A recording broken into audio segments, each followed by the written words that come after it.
நயன்தாரா, நல்லா இருக்கியம்மா? நல்லா இருக்கேன் அண்ணி. நீங்க எல்லாரும் நல்லா இருக்கீங்களா? உங்க வீட்ல எல்லாரும் நல்லா இருக்காவல்ல? எல்லாரும் நல்லா இருக்காவம்மா. பிள்ளை அழகா இருக்காளே. ஆமா மைனி, அப்படியே தங்கச்சி மாதிரி இருக்கா பாருங்க. நயன்தாரா அப்படியே உரிச்சு வச்சு பறந்திருக்கா. ஆமா மைனி, பார்த்தாலே தெரியுது. ரொம்ப கஷ்டப்பட்டு தான் ஹாஸ்பிடல்ல கொண்டு வந்து சேர்த்தியலோ? ஆமா மைனி, என்ன பாடுபட்டிருக்கு. தண்ணிக்குள்ளலாம் நீச்சல் அடிச்சு தான் வந்து சேர்ந்திருந்து. அப்படியா? சரோஜா தான் நேத்து வரண்டா இன்னைக்கு வான்னு ஃபோன் போட்டு சொன்னா. அதான் இன்னைக்கு வந்த, இல்லைன்னா நேத்தே வந்திருப்பேன். நல்லதுதான், நேத்து முழுக்க ஒரே தண்ணியா கிடந்து இன்னைக்கு எல்லாம் வாடிஞ்சிட்டு. உங்க வீடு இருக்க இடம் நல்ல மேடுலாம், அதனால தண்ணி வந்திருக்காது. ஆமா, அங்க தண்ணி வரல, சுத்தி மத்த இடத்துல எல்லாம் தண்ணி தான். அப்படியா? எங்க ஏரியாவுலலாம் வீட்டுக்குள்ளலாம் தண்ணி வந்துரும். போன வருஷம் எவ்வளவு கஷ்டப்பட்டா, இந்த வருஷம் கம்மிதான். உடனே தண்ணியை வெட்டி வச்சுட்டாவலாம், வாடிஞ்சிட்டுன்னு சொல்லிக்கிடியாவே.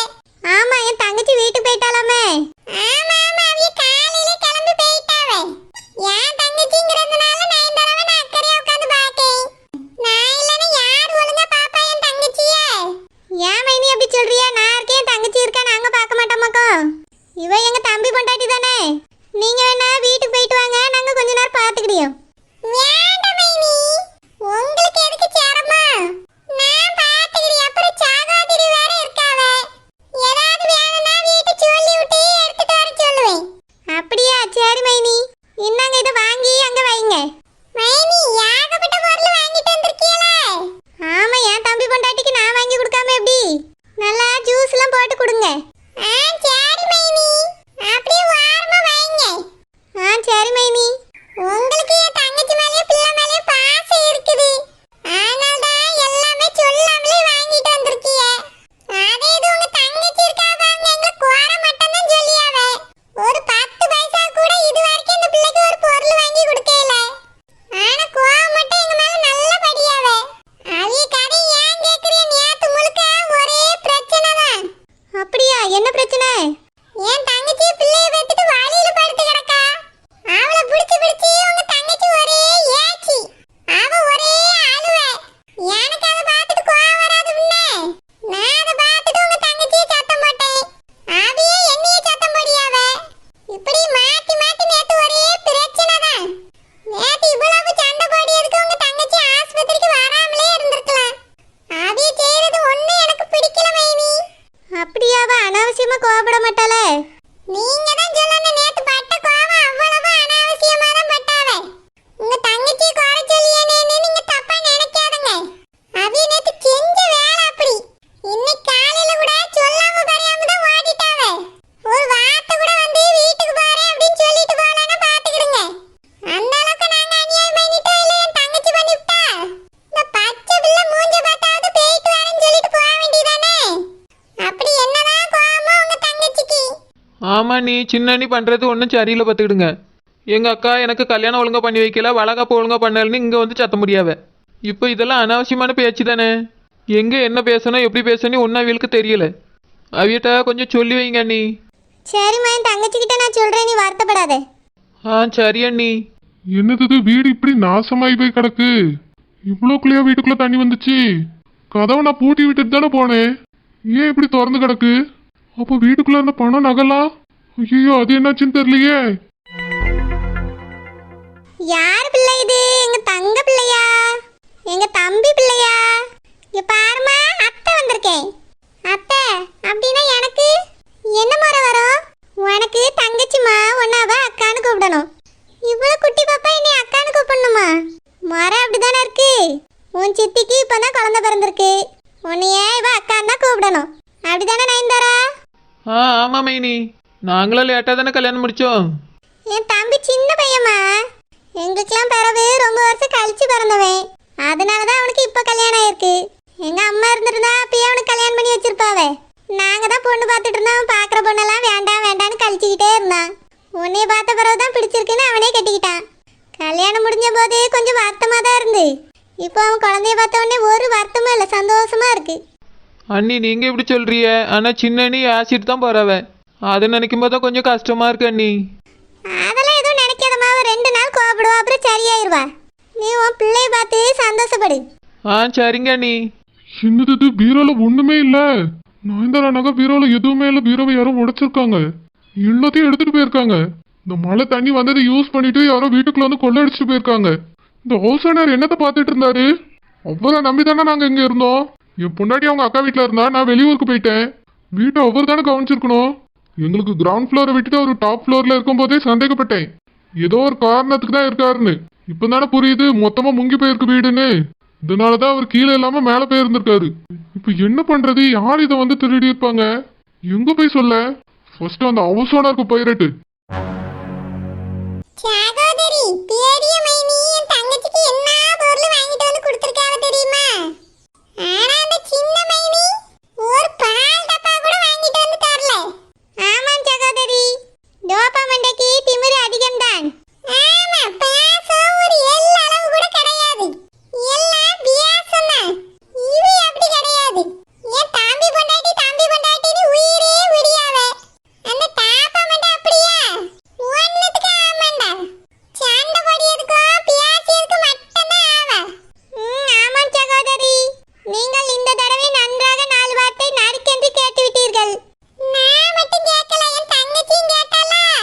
பிறகு தங்கச்சி புருஷனை நல்லா கேட்டிருக்காவே. அதனாலதான் கப்பு சிப்புன்னு வாயை மூடிட்டு நீ இடத்த விட்டு ஓடுனது. இல்ல, என் தலையில ஏறி உட்காந்து மிளகா அரைச்சிருப்பா. அவ பேச்சுக்கல மனசு பாதல் பேச முடியுமா? ஆமாம் சகோதரி, பேச முடியாது.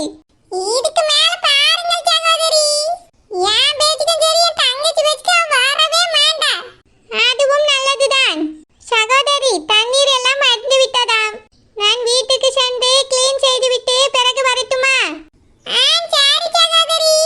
உங்களுக்கு வீட்டிலிருந்து ஏதாவது எடுத்து வர வேண்டுமா கூறுங்கள். எனக்கும் என் தங்கச்சிக்கும் மாட்டிக்கிற துணி எடுத்துட்டு வரணும். பிறகு வீட்டு சாப்பாடு யாராவது செஞ்சு தந்தாங்கன்னா வாங்கிட்டு வரலாம். ஆனா அங்கதான் நம்மளுக்கு செய்து தரதுக்கு ஆள் கிடையாதே. இந்த டோபமண்டை வீஞ்சிக்கிட்டு போயிட்டா. ராசபக்காயிட்ட கேட்டா செஞ்சு தருவாவே. ஆனா அவிகிட்ட காலையில சொல்லி விட மறந்துட்டேன். சரி சரி, நான் வீட்டுக்கு செல்லும் முன்பு ரோசாப்பூ அம்மையாரிடம் கூறிவிட்டு செல்கிறேன். அவர் செய்து தந்தால் எடுத்து வருகிறேன். இல்லை என்றால் கடையில் வாங்கி கொண்டு வருகிறேன். சரி சகோதரி. அப்போ நான் சென்று வரட்டுமா? சரி.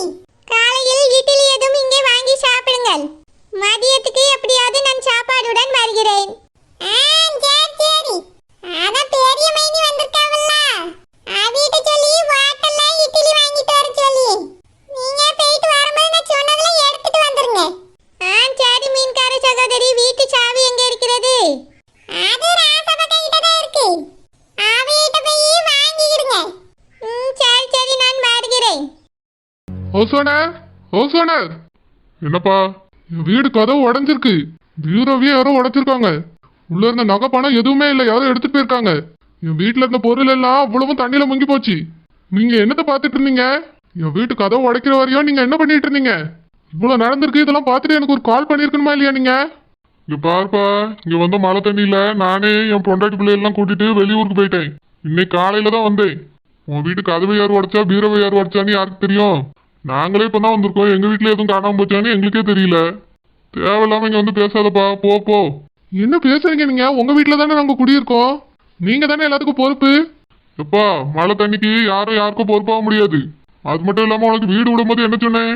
உன் பிரச்சனையை நீ தான் பாத்துக்கிடணும். நான் எதுலயும் வந்து தலையிட மாட்டேன்னு சொன்னனா இல்லையா? எதையும் கேட்டு என்கிட்ட வரக்கூடாதுன்னு நான் சொன்னனா இல்லையாப்பா?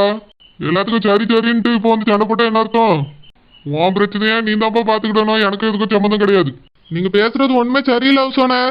உங்களை நம்பி தானே நாங்க இந்த வீட்டுல இருக்கோம். நான் பொறுப்பு இல்லைன்னு சொன்னா என்ன அர்த்தம்? பொறுப்பு இல்லைன்னா பொறுப்பு இல்லைன்னு தான்ப்பா அர்த்தம். உன் வீட்டுக்கு நான் எப்படி பொறுப்பாக முடியும்? வாடகைக்கு விட்டுட்டா நான் அதை கண்டுக்கவே மாட்டேன். எப்போ நீ காலி பண்றியோ அப்போதான் நான் அந்த பக்கமே வந்து எட்டி பார்ப்பேன். இதுதான் என்னோட பழக்க வழக்கம். சும்மா என்னையெல்லாம் வந்து கேள்வி கேட்கக்கூடாதுப்பா. கிளம்பு கிளம்பு. நீங்க பேசுறது ரொம்ப தப்பா இருக்கு. நீங்களும் உங்க வைஃபும் வயசானவங்களா இருக்கீங்க. எங்களுக்கு கீழ் ஃப்ளோரை விட்டுட்டு நீங்க மேலே வரும்போதே நான் சந்தேகப்பட்டேன். இப்பதானே அதுக்கு அர்த்தம் என்னன்னு புரியுது. ஒரு மாடி ஹைட்டுக்கு இந்த ஊருக்குள்ள தண்ணி வருது.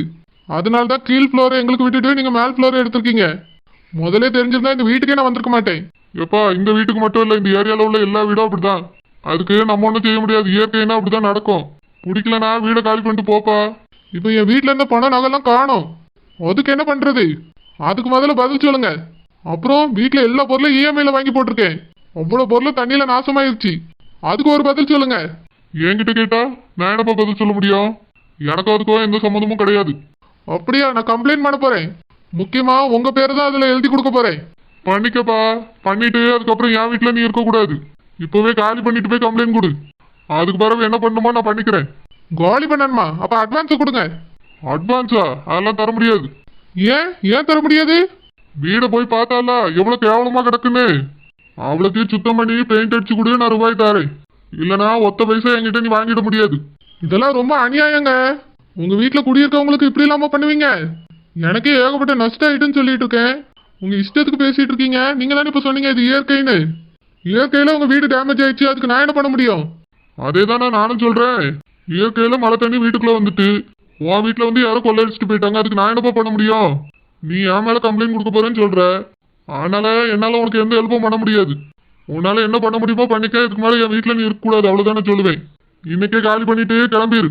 அட்வான்ஸ் பண்ணலாம், திரும்ப கிடைக்காது. என்ன இவர் இப்படி சொல்லிட்டு போறாரு? கொஞ்சம் கூட மனுஷ தன்மையே இல்லை. இவரெல்லாம் சும்மா விடக்கூடாது. கம்ப்ளைண்ட் கொடுத்தே ஆகணும் இவர் மேல.